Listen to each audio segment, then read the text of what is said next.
In a market before sunrise, a merchant touches silk with one hand and a coin with the other. Around him, the city is already larger than any one tribe can understand. A rider from the steppe wants a price. A sailor wants a blessing. A judge wants an oath that will hold when the buyer disappears.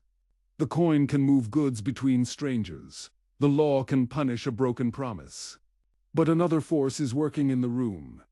It says the promise is not merely convenient. It says the promise stands under an order higher than the people making it. That is religion's political power. It does not have to begin with a temple. It begins when a rule claims authority from beyond ordinary human argument. Do not cut that tree. Do not eat that food. Honor this body. Obey this calendar. Forgive this debt. Kill for this cause. Die with this hope. Once a command can speak in the name of a superhuman order, it can outlive the person who first gave it. That does not make the command true.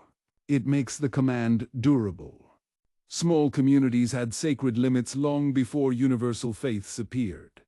A grove could be protected because a spirit was believed to live there. A hunt could be forbidden because a story tied a species to an ancestor. In that world, human beings were not alone at the center of meaning. Then farming changed the cast. Fields needed rain. Herds needed breeding. Granaries needed protection. Farmers asked powers beyond themselves to secure the harvest and bless the household. The sacred order became a broker between humans and the animals, plants and weather systems they depended on.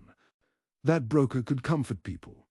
It could also silence everything that could not speak in a human court. As settlements grew into kingdoms, local spirits were not enough. A village custom could not govern a trade route. A river god could not easily command a foreign merchant. Large societies needed larger claims. Universal religion solved part of that problem by saying the same order applied everywhere. A stranger did not need to share your parents, your language, or your city. If both of you stood under the same sacred law, then both of you could be judged by one standard. This was a powerful invention. It made compassion portable. It made obligation portable. It made guilt portable. It also made authority portable. A priest could arrive with a ruler. A ruler could arrive with a mission. A conquered person could be told that obedience was not only politically necessary, but cosmically required. The moral bridge carried more than mercy. It carried power. Polytheistic worlds often left room for many powers at once. A sailor might honor one god at sea and another at home. A city might borrow a foreign cult without imagining that every other god had to vanish. This did not make polytheism peaceful or gentle. It made its logic different. Monotheism raised the stakes. If one god ruled the whole universe, then one truth could claim the whole human species. That claim could unite people across enormous distance. It could also make compromise feel like betrayal. Dualistic faiths offered another answer to an old problem. If the world is ruled by a good power, why does evil exist? One solution is to imagine a real enemy of good, not merely a flaw inside creation. That made suffering legible. It also turned ordinary conflict into a battlefield of ultimate forces. Then there were traditions that did not place gods at the center at all. They spoke instead of a law built into existence. A monk under a tree does not need a creator god to see the trap of craving. A person wants pleasure to last, status to hold, pain to stop, and death to move away. The wanting itself becomes a machine for suffering. In that view, liberation is not a favor granted by a deity. It is a discipline for seeing desire clearly enough to loosen its grip. This is why the border between religion and ideology is not as clean as modern people like to think.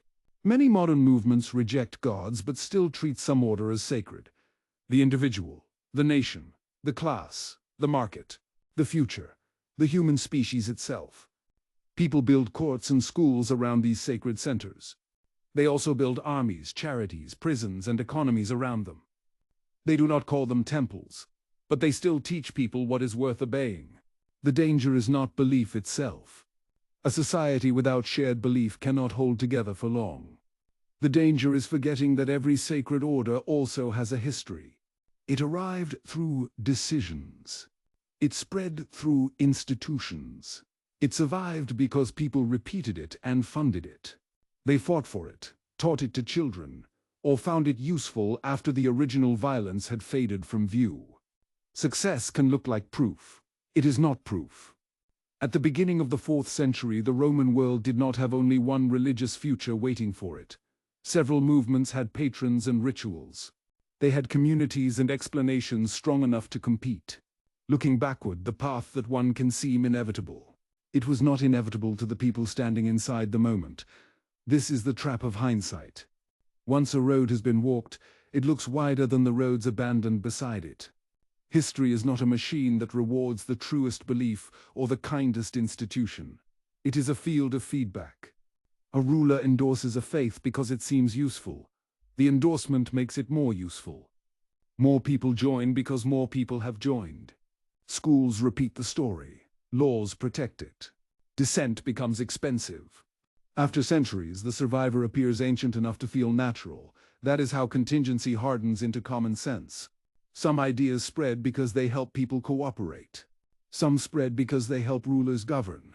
Some spread because they comfort the wounded. Some spread because they are attached to armies, trade routes, inheritance rules, or schools. Often the same idea does several of these things at once. That makes historical judgment difficult. It is too simple to say that cultures are only conspiracies imposed from above. People believe. They adapt. They find meaning. They use inherited language to protect one another. It is also too simple to say that successful cultures survived because they were good for the people who carried them. A belief can reproduce while its believers suffer. A system can grow while many lives inside it shrink. This is the cold lesson behind history's winners. Survival is not the same as moral truth. The archive is full of paths that did not become common sense. Forgotten cults, lost languages, failed reforms, defeated empires, promises that almost became law. They matter because they prove the present was not the only possible world. To study the past is not to predict the future like an eclipse. Human beings hear predictions and change their behavior. They resist them, exploit them, panic over them, or turn them into policy. The forecast enters the storm. History is useful for a different reason. It widens the room. It shows that the institutions now surrounding us were made by people no wiser or cleaner than ourselves. It shows that what feels natural may be recent. It shows that what feels impossible may only be unfashionable. Back in the market, the merchant still wants the sale. The judge still wants an oath. The traveler still wants a blessing before the road. Above them all are stories claiming to explain what every life is for. Some of those stories will disappear. Some will survive for reasons no one in the room can see. And centuries later, their descendants may mistake survival for destiny.